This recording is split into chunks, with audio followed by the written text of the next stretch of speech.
Welcome to the McKnight Center, and thank you for joining us on Center Stage. During this series, we invite you to learn alongside us as we take a closer look at the performing arts, guest artists, and so much more. We encourage you to keep on learning and to create your own fun at home. Joe Cooper is joining us today. He is the trumpet professor for the Michael and Ann Greenwood School of Music, a part of OSU's College of Arts and Sciences. Soon we'll be learning to create sound along with some tips and tricks from Joe. But first, let's join in as Joe takes center stage and treats us to a performance of Entrada by Otto Ketting.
To make our at-home horn, you will need the following: scissors, our cone cutout linked in the description below, an empty, clean bottle, empty paper towel roll, a sharp knife, marker, and packing tape.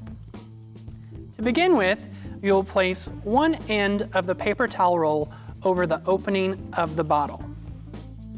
With your marker, trace around the paper towel roll.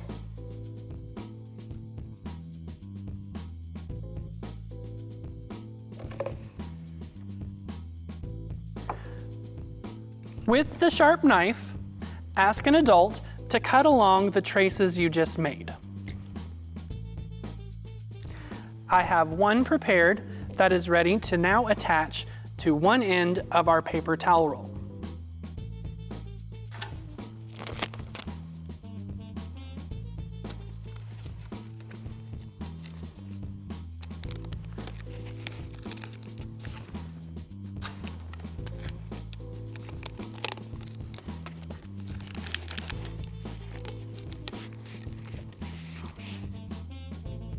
Next, with scissors, you'll follow around the edge of our cutout cone.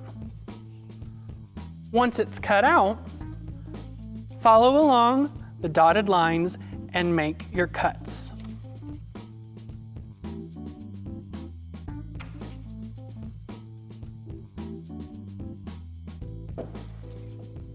You will then wrap the cone and hold together with tape, like this one I have prepared. Finally, we will thread the cone and the paper towel roll through the smaller opening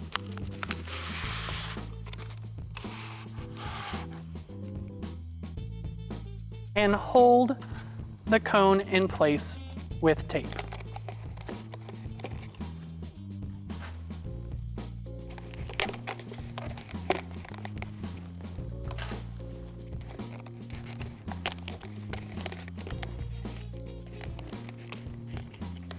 Now, Joe Cooper will join us to help us create sound on our new at-home horn. Now that we have our at-home instruments made, I'm going to take some time with Dr. Joe Cooper to ask him some tips and tricks to help us make some sound. So just tell us, Joe, how would you explain to somebody, including myself, how to make a sound on our new instrument? The first thing you need to make a sound is your lips have to vibrate. So what we do is we form what's called an embouchure, which is I think the fancy French word for just the muscles in your face. There are two ways to make an embouchure that are quite successful. And if it doesn't work for you at first, it doesn't mean there's something wrong with you. It just means just patience. The first would be to say 3 syllables. So we, and you hold we, and it keeps the corner set. We want corners set when we perform. 2 kind of brings the lips forward a little bit. And then just helps them to come together. And we blow really gentle air through the center of the lips. Okay. I'm going to do my best, and then I want to hear what the professional can do. So if I remember correctly, we, 2,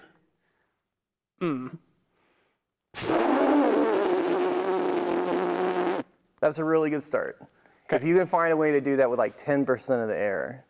Okay, so less air. I'll try it on my horn. So one more time with we, 2,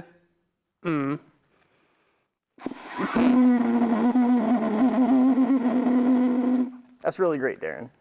You're not just joking. No, that's a really good start. That's where a lot of us start. So can you go ahead and let's hear how Joe would sound?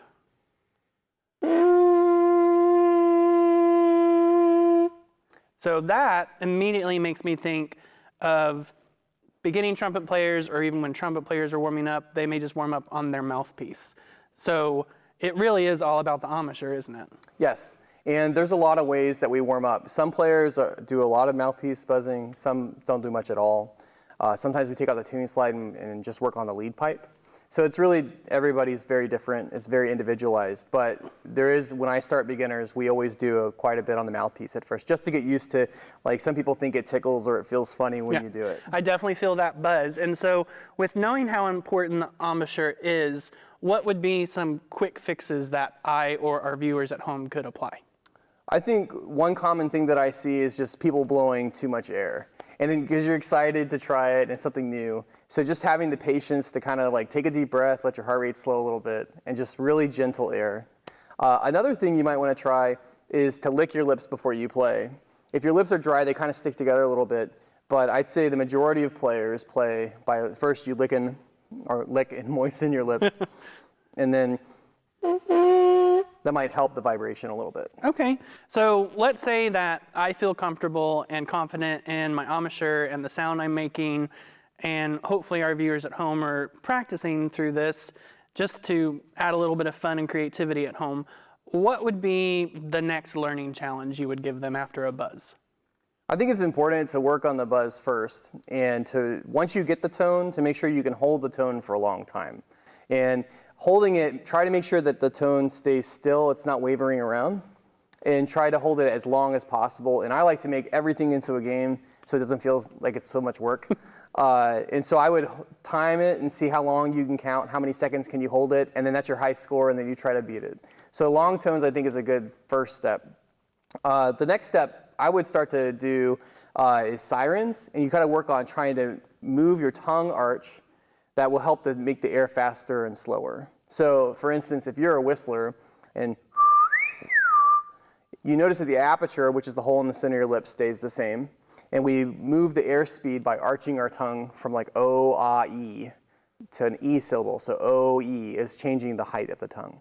And that'll change the speed of the air. It's the same as if you're in a garden using a hose and your thumb covers the end of it. The pressure and the flow of water has not changed, but you can close the end and it makes it go faster. Okay, right? That's definitely a good visual in my head. Would you mind demonstrating the sirens on our at-home horn? Sure.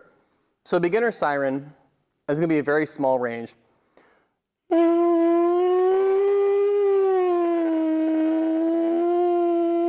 And that's really good. If you can get to that point, you're doing really well. And then I'd say try to work further.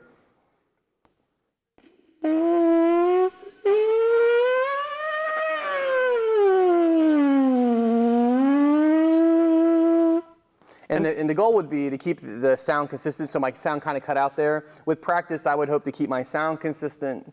And then I'm letting my lips, I'm not going to try to change anything. They will naturally roll in and out, but I don't want to think about that. I want to think about my tongue coming up and just keeping my air up front ready to go and directional. Now, when we saw your performance and on your trumpet that you performed with, we saw buttons. Our at-home instrument doesn't have buttons, so can you tell us what's the purpose behind those? Sure. So if we look at the trumpet, we have what's called valves. Okay. And these are piston valves. In the United States, we play a lot of piston valve trumpets. In Europe, it might be more common to see rotary valves, like you see on a horn. The piston valves work just like pistons in an engine, and they go up and down. And when the air comes in, they redirect the air. So without valves, we have essentially this. It's a bugle. But with valves, we're able to change the length of the trumpet. And when we change the length, it's like moving the slide longer on a trombone. We have 7 positions or fingerings that we use to make the trumpet incrementally longer. The second valve is a half step, the first valve is a whole step, and the third valve is about 1.5 steps. And so as you play, and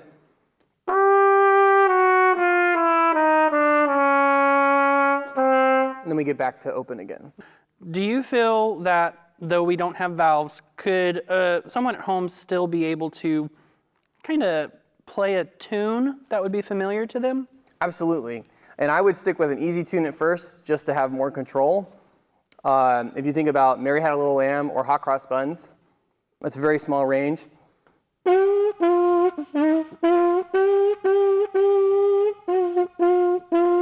Right? And that would be a really good thing to work on. And for brass players, it's really important that we always develop our inner ear and think of things aurally, so we're always hearing the pitch before we play. Because it's really important, just like a string player, they're on one string and they have to really hear when the pitches lock in. It's important too, without valves, that you're really paying attention to the intervals and just really, if you can sing it, you can play it. We say that a lot. Okay. This sounds fairly equivalent to the practices you would have for just a beginner on a mouthpiece, isn't it? Correct. So I think that's exciting, and hopefully our at-home viewers will take on some of those challenges. So thank you for all those tips and tricks. For our at-home viewers, we encourage you to create music at home. And if you're doing so, get out your camera, get out your phone, make some recordings, and share it with us by simply uploading them into the comment section below. I want to thank you again, Joe, for joining us. It's been a treat, and I've learned a lot about the trumpet, and hopefully our viewers at home as well have too. So thank you so much. Thanks for having me. And a special thanks to each of you, our viewers, patrons, and advocates. Thank you for joining us here at the McKnight Center and learning with us. Otherwise, keep on looking out for our next installment. Until then, keep creating at home.